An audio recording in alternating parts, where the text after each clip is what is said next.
হাসির রাজা, জ্ঞানের রাজা, রসিক রাজা গোপাল ভাঁড়।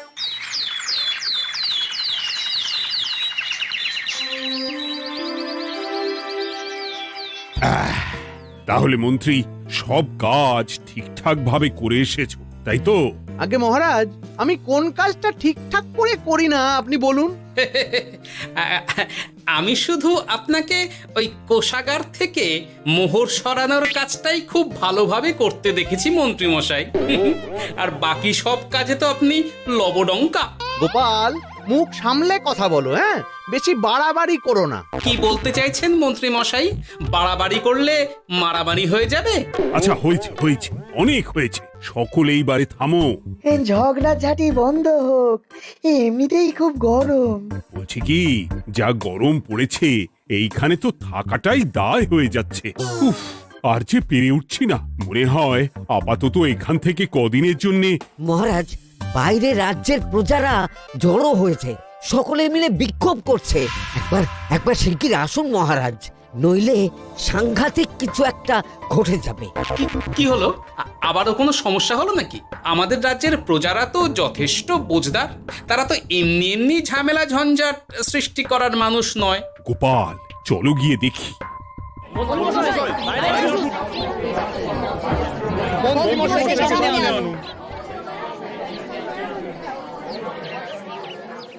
কি ব্যাপার, তোমাদের কি সমস্যা হয়েছে? এইভাবে বিক্ষোভ করছো কেন? মহারাজ, মন্ত্রী মশাইকে সামনে আনুন, তারপর বলছি কি হয়েছে না হয়েছে। সেরেছে। আরে, আমাকে ডাকছে কেন? আচ্ছা, বলছি তোমরা একটু শান্ত হও। আমি বুঝতে পারছি তোমরা কিছু একটা কারণে খুবই অসন্তুষ্ট হয়েছো, তাই সেই জন্য বলছি আগে শান্ত হও, তারপর বলো মন্ত্রী মশাইকে কেন খুঁজছো, উনি কি করেছেন? গোপাল দাদা, তুমি তো জানোই রাজ্যে যা গরম পড়েছে, তার জন্য খাল বিল পুকুর নদী নালা একেবারে শুকিয়ে গেছে, চারিদিকে জলের হাহাকার। হ্যাঁ হ্যাঁ, সে তো জানি। গত সপ্তাহে এই সমস্যার কথা জানিয়ে মহারাজকে অনুরোধ করে গিয়েছিলাম যে রাজ্যের বাঁধটা যাতে খুলে দেওয়া হয়। কেন? আমি তো তোমাদের কথা রেখেছি। আমি তো দুদিন আগেই মন্ত্রীকে পর্যাপ্ত পরিমাণে মোহর দিয়ে বাঁধ খোলার কাজে পাঠিয়েছিলাম। কেন, উনি কি বাঁধ খোলেননি? সেইটা ওনাকেই জিজ্ঞাসা করুন। গত দুদিনে উনি তো বাঁধ খুলতে আসেনি, উপরন্তু আমরা ওনাকে ডাকতে গেলে উনি আমাদেরকে তাড়িয়ে দিয়েছেন। সে কি, এ তো ভারী অন্যায়। দুদিন ধরে অপেক্ষা করে আর না থাকতে পেরে আজকে আমরা এখানে এসেছি। এই অবস্থা আমরা কি করব? যদি আমাদেরকে আমাদের রাজ্য সাহায্য না করে তাহলে কোথায় যাব আমরা? ছি ছি ছি, আমি তো ভাবতেই পারছি না। মন্ত্রী, এই মন্ত্রী! মহারাজ, মন্ত্রী মশাইয়ের ব্যাপারটা পরে দেখে নিচ্ছি, আগে এদেরকে শান্ত করেই চলুন। মনে রাখবেন, প্রজারা একবার বিপক্ষে চলে গেলে কিন্তু খুব মুশকিল হয়ে যাবে। শোনো সকলে, তোমরা আজকের দিনটা একটু কষ্ট করো। আমি কথা দিচ্ছি, কাল সকাল হলেই বাঁধ খোলার ব্যবস্থা করব, ঠিক আছে? ঠিক কথা বলেছো তো গোপাল দাদা। দাদা বলে যখন ডাকো, তখন দেখো এই দাদা তার ভাইদের কিছুতেই নিরাশ করবে না। শুধু আজকের দিনটা একটু চেয়ে নিচ্ছি, ব্যাস। ঠিক আছে, আজকে আমরা চলে যাচ্ছি, কিন্তু কালকে কিছু না হলেই। কোনো কিন্তুরই জায়গায় নেই পুঁটির বাবা। আর তোমরা আর রাগ করো না। চিন্তা করো না, সকাল হলেই সাঙ্গ পাঙ্গ নিয়ে আমি বাঁধ খোলার কাজে নেমে যাব।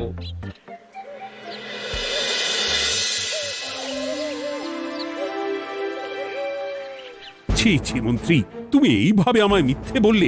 ভাবতেই পারছি না কি দরকার ছিল আমায় মিথ্যে আশ্বাস দিয়ে প্রজাদের সামনে নাক কান কাটার। মুখে কুলুপ কেন? উত্তর দাও। না, মানে আমার শরীরটা ঠিক ভালো ছিল না, তাই বাড়ি থেকে বেরোতে পারিনি। বলছি কি, শরীর খারাপ থাকলে রাজসভায় খবর দিতে পারতেন, আমরা কেউ দায়িত্বটা পালন করতাম, কি আছে? সমস্ত মোহরগুলো ত্যাগস্থ করে ঘাপটি মারলেন ঘরে। ছি ছি, জানাই আপনাকে ধিক্কার। সকলে মিলে করো প্রতিবাদের চিৎকার। মন্ত্রী মশাই, ছি ছি ছি ছি ছি ছি। মহারাজ, আপনি এক্ষুনি মন্ত্রী মশাইকে কদিনের জন্য সভা থেকে বহিষ্কৃত করুন। সে তো করবই, তবে তার আগে আমি চাই কালকে যখন বাঁধ খুলতে তোমরা নামবে, তখন সেই কাজে কোনো লোক নিয়োগ না করে মন্ত্রীকেই বাঁধ খুলতে নামাবে। মহারাজ, এ কেমন বিচার আপনার? আমি না রাজ্যের মন্ত্রী। মন্ত্রী না ষড়যন্ত্রী। মন্ত্রী মশাই, তাহলে কালকের জন্য প্রস্তুত থাকুন। মহারাজের বাঁধ খোলার জন্য সকল মোহর তো আগেই আত্মসাৎ করেছেন, এবার শুধু কাজে নেমে পড়বেন, কেমন?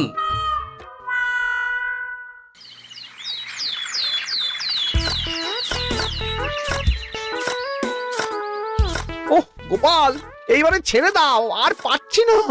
এত সহজে হাল ছাড়লে হবে বলুন? এই কে আছো? ওই শাবল কোদালগুলো দাও, আমি এদিকটায় খুঁচিয়ে দিই। সভাকবি, বিজ্ঞানী, এসো এসো এসো, হাত লাগাও। সবে মিলে করি কাজ, বাঁধ খোলা হবে আজ। বাঁধ খোলা হবে আজ, মন দিয়ে করো কাজ। একদম, হাত লাগাও, জোর লাগাও।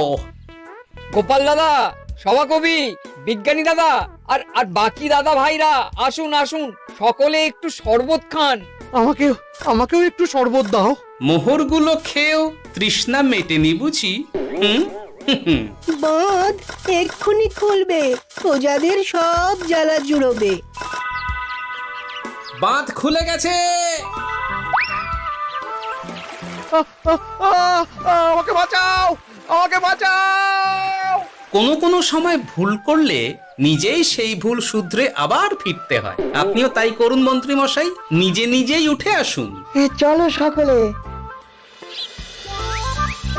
গোপাল, তুমি তোমার সাথীদের নিয়ে যা করলে সত্যি ভাবাই যায় না। মহারাজ, নিজেদের রাজ্যের সমস্যায় নিজেরাই কোমর বেঁধে নেমে সমস্যার সমাধান করেছি, পরিস্থিতি মোকাবিলা করেছি। এর জন্যে আপনি এমন করে বলবেন না। ওহ, তোমরা না থাকলে যে কি হতো। মহারাজ, আমরা আছি তো, এত ভাববেন না আপনি। আপনি বরং আমাদের সকলের জন্য কিছু খাবারের ব্যবস্থা করুন, খুব খিদে পেয়ে গেছে। হ্যাঁ, নিশ্চয়ই নিশ্চয়ই। তোমরা সকলে ভিতরে এসো, হাত পা ধুয়ে নাও, ততক্ষণে আমি রানীকে আহারের ব্যবস্থা করতে বলছি।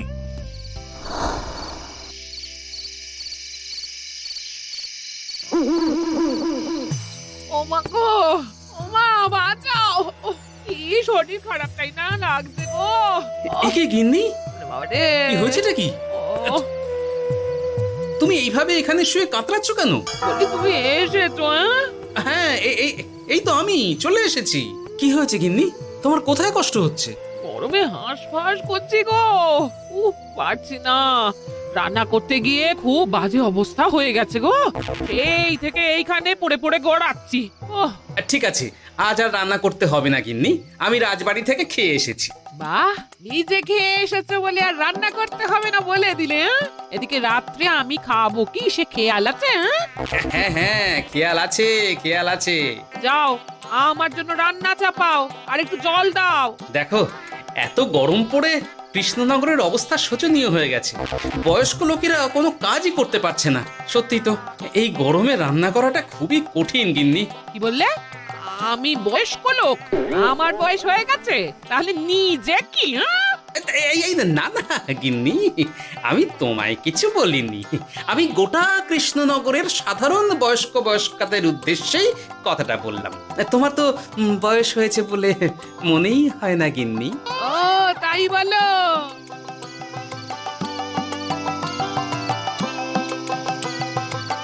নাও গিন্নি, জল নাও। আজ না হয় আমি রান্না করব। হে ভগবান, মুখের একটু লাগাম দাও। এইভাবে যখন তখন সত্যি কথা বলিও না।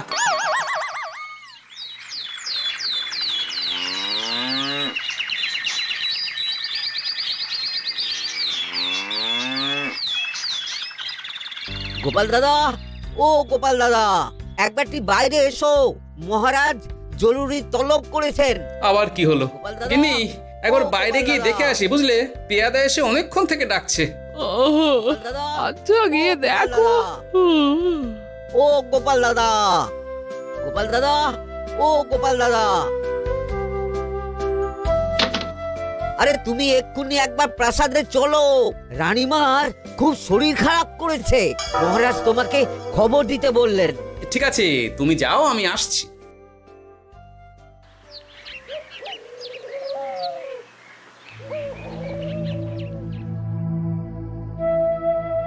গোপাল, কি হবে বলো তো? রানী তো দুমদাম করে ব্যারামে পড়ে না। মহারাজ, ভয় পাবেন না, আমরা আছি তো। বৈদ্যকে পরীক্ষা করতে দিন, দেখি সে কি বলে। মহারাজ, অতিরিক্ত গরমের জন্য শরীরটা খারাপ হয়েছে। আসলে উনি এই তীব্র দাবদাহ নিতে পারেননি। তবে চিন্তা করবেন না